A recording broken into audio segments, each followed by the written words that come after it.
పారిశ్రామికాభివృద్ధి దిశగా మరో మెగా ప్రాజెక్టును కేంద్ర ప్రభుత్వం రాష్ట్రానికి కేటాయించింది.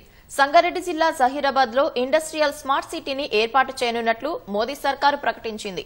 3000కు పైగా ఎకరాల్లో 2361 కోట్ల రూపాయలతో అభివృద్ధి చేయనున్నట్లు తెలిపింది.